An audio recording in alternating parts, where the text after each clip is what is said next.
Magandang araw po sa ating lahat. Tayo po ay narito ngayon bilang pagsuporta kay Tatay Digong at bumabati po tayo sa kanyang kaarawan, sa ika-80 kaarawan ng ating mahal na Tatay Digong.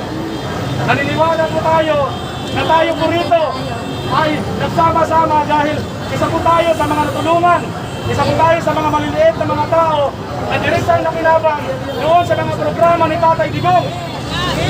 At unang-una na po ngayon mga kababayan, itong tungkol sa mga illegal na droga na nagkalap po sa mga Facebook. Nakalive po ngayon. Ang nalakas na po ng kanilang loob. Mga bata, Ang nangyayari noon yung pagbuhay ni Tatay Digong. Mga kababayan, ang totoong totoong nagmamalasakit sa ating bayan, si Tatay Digong, yun pa ang ipinadala nila sa Israel. Duterte! Duterte! Duterte! Duterte! Duterte! Sumama na po kayo lahat mga kababayan dahil tayo po rito, nagsasalita po tayo ayon po sa ating mahal na konstitusyon. Mayroon po tayong malayang pagpapahayag. Mayroon po tayong freedom of speech, freedom of expression. Wala pong po pwedeng batas ang gawin laban dito. Kaya mga kababayan, sa ganitong paraan, iparating natin sa buong mundo na mayroong mga tao na nagmamahal kay Tatay Digong at hanggang tumayo kahit mahirap man. Hirap po magkano yung batas! Walang bayan! Yes! Kaya mga kababayan, teka, ikaw naman yan, tapos na ako. Kaya tapos talaga ng gano'n, umiikot ako. Teka guys, mamaya muna, umangos ako sa Pinay. Nalaman kami dito. Pero ang mga NPA na doon,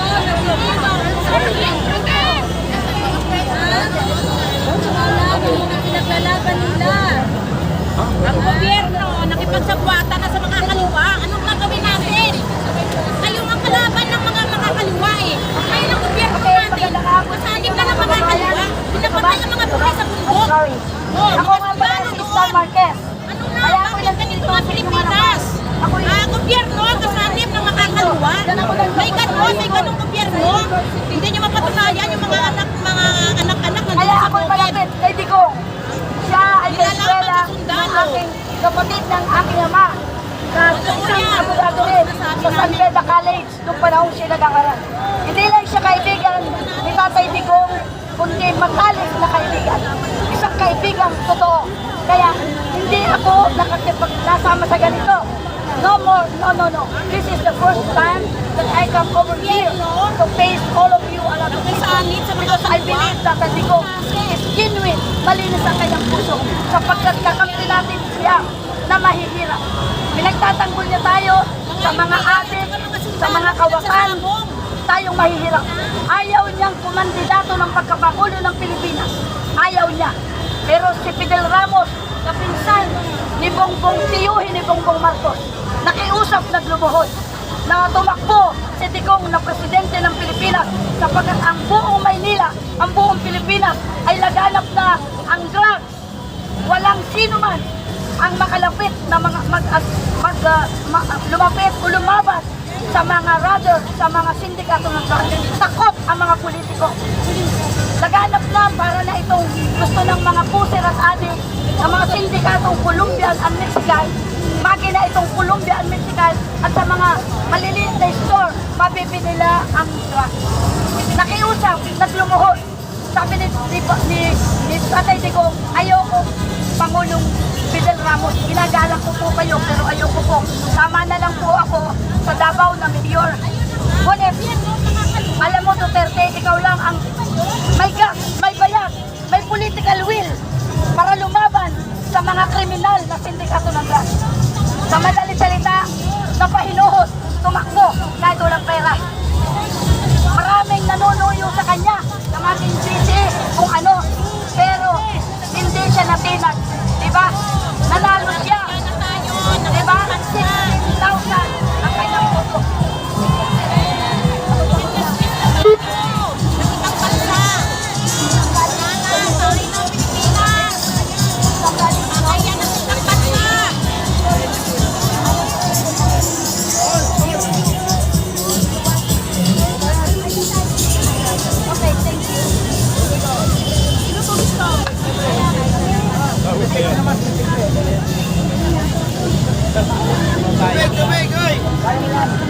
tubig.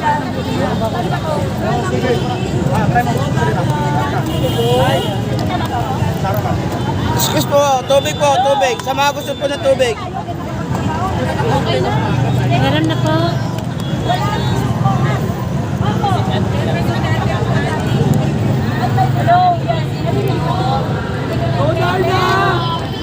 Bilang sa magulang, ayan, bilang sa magulang, ay napakahalaga na nangyari sa ating pagtatapos sa bayan. Ano po ba yan? Happy birthday ni Tatay Digo.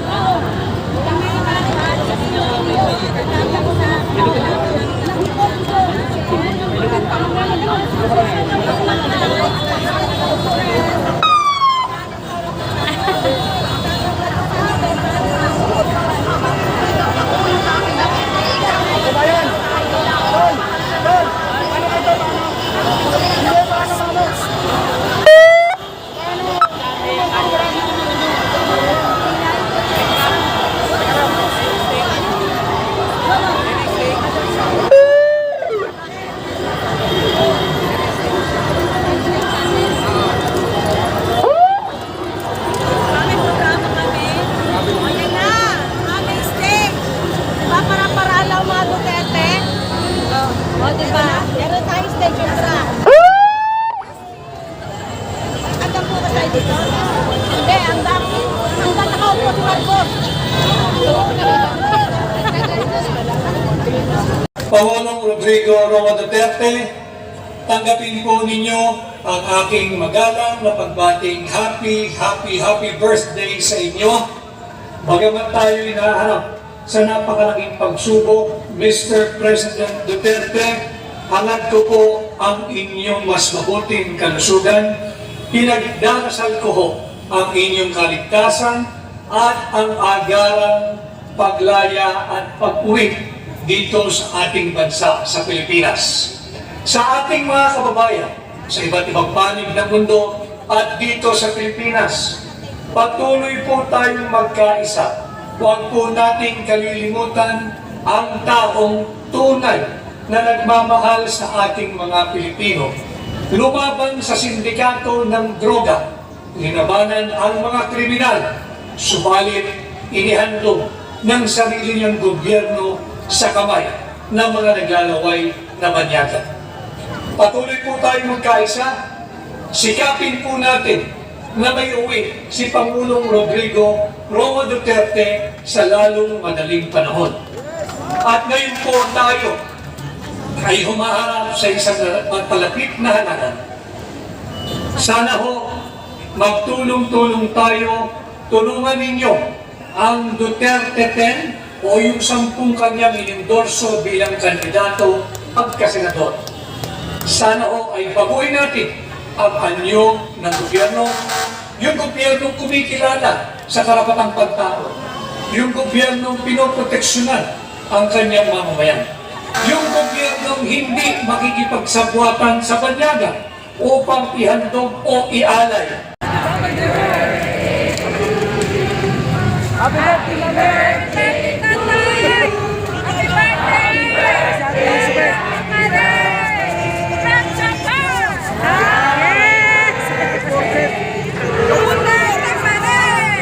Yes!